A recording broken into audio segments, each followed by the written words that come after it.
I guess you say there that this is a Prime Minister who may be desperate to get growth after the budget.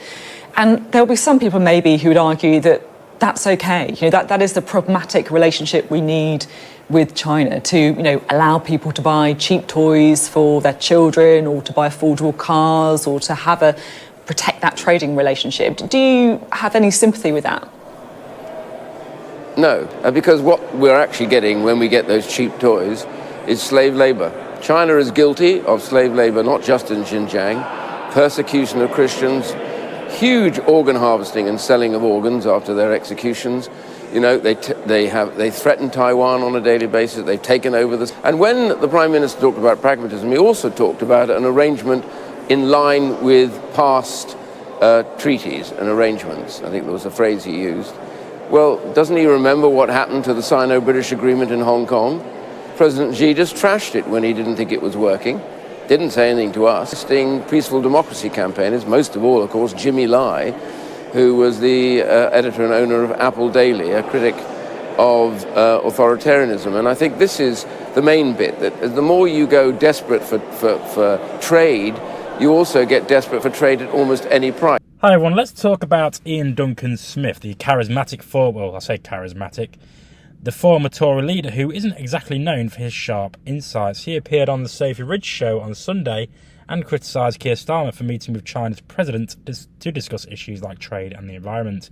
According to Duncan Smith, we should completely sever ties with China, showing a complete lack of understanding about pragmatism in international relations. When asked about the potential benefits of cheaper imports for the UK consumers, Duncan Smith flatly rejected the idea, saying he had no sympathy whatsoever. This is coming from a politician whose party contributed to the decline of British manufacturing and imposed Brexit, a self-inflicted economic wound that we know now. Duncan Smith claims he opposes China due to its human rights abuses, such as forced labour and persecution. Whilst these are legitimate concerns, his selective outrage is puzzling. Why does he not express similar concerns about countries like Saudi Arabia, which also have appalling human rights records but maintain close ties with the UK? Let's not forget, this is the same man who championed universal credit and austerity policies that cause immense suffering in Britain. Are we really supposed to believe he's suddenly concerned about human rights and individual welfare? In reality, global trade is complex, and isolating an industry and a country like China, the world's manufacturing hub, would only hurt UK consumers by driving up prices. If the UK wants to address human rights abuses, it must do so through dialogue and diplomacy, not by cutting off relationships entirely. But Duncan Smith doesn't seem to grasp this.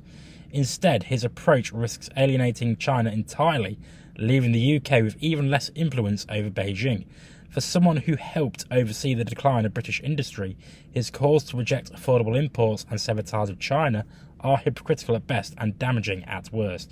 But let me know what you think in the comments. I've been Jake from Just Jake, and as always, subscribe to the channel, and I'll see you next time.